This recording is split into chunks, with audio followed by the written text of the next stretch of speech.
यह कहानी एक लड़की की है जिसे एक छोटे से गांव में एक साधारण लड़के से शादी करने के लिए मजबूर किया गया। लड़की का नाम प्रिया था और वह अपने जीवन में बहुत कुछ पाने की ख्वाहिश रखती थी, लेकिन उसकी शादी किसी और से हुई थी। प्रिया का दिल पहले ही किसी और लड़के पर था जिससे वह गुपचुप तरीके से मिलती रहती थी, और एक दिन उसे एहसास हुआ कि वह उससे बेहद प्यार करती है। लेकिन उसकी शादी एक ऐसे लड़के से हो गई थी जिसे वह जानती भी नहीं थी। लड़का नाम था राजीव, एक साधारण से लड़के जो सरकारी दफ्तर में काम करता था और बहुत ईमानदार था। राजीव के पास पैसा नहीं था, लेकिन दिल में सच्चा प्यार और अपने परिवार के लिए जिम्मेदारी थी। शादी के बाद पहली रात राजीव ने प्रिया को 1 कप दूध दिया और प्यार से कहा, यह तुम्हारे लिए, थकान उतारने के लिए। प्रिया ने बिना किसी इंटरेस्ट के उसे देखा और फिर बुरी तरह से कहा, तुम मुझे अकेला छोड़ सकते हो, मुझे कोई जरूरत नहीं है। राजीव का दिल टूट गया, लेकिन उसने कुछ नहीं कहा। वह चुपचाप कमरे से बाहर चला गया। सामान्य तौर पर राजीव खुशमिजाज और सुलझे हुए इंसान थे, लेकिन प्रिया की यह खामोशी और नफरत उसे परेशान करने लगी थी।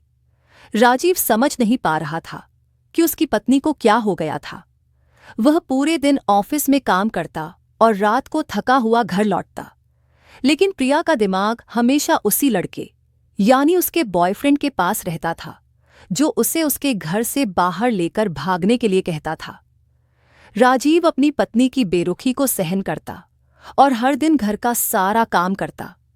वह खुद खाना बनाता, बर्तन धोता और प्रिया को हमेशा ध्यान से देखता कि कहीं वह ठीक तो है।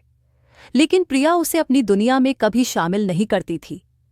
वह खुद को अपने प्रेमी के बारे में सोचते हुए खो देती थी और राजीव की किसी भी कोशिश का कोई असर नहीं होता। एक दिन जब राजीव ऑफिस गया, प्रिया ने खाने को गंदा कहकर फेंक दिया।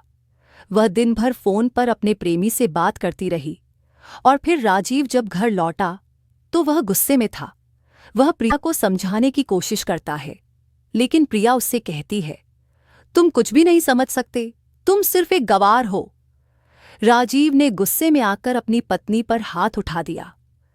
प्रिया का प्रेमी उसे यह सब सुनकर और बहकाता है, तुम मेरे पास आ जाओ, मैं तुम्हें सब कुछ दूंगा, तुम कहीं भी चल सकती हो।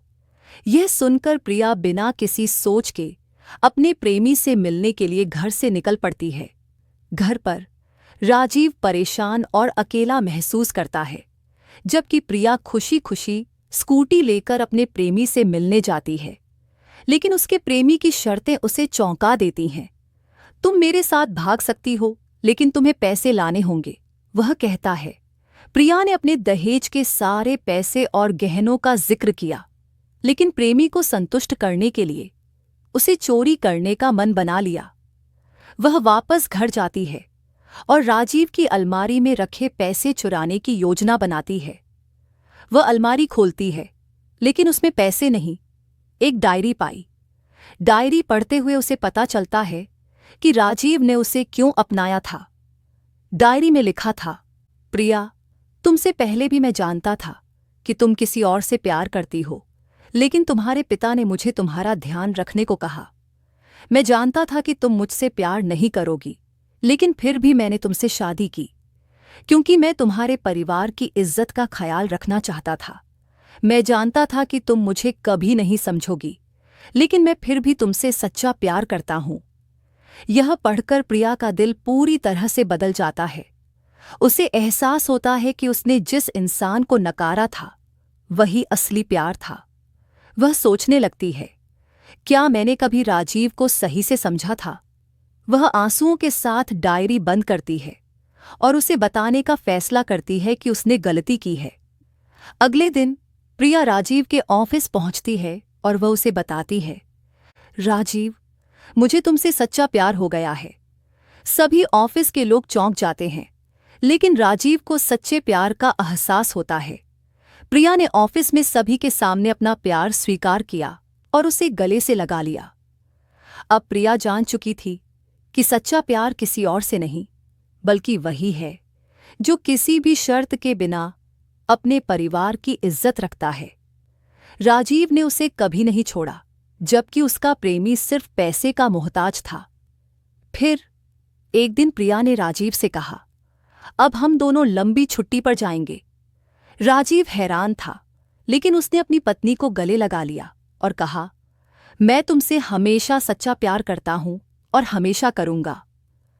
अब प्रिया ने अपनी गलतियों को सुधारा और एक सच्ची पत्नी बन गई।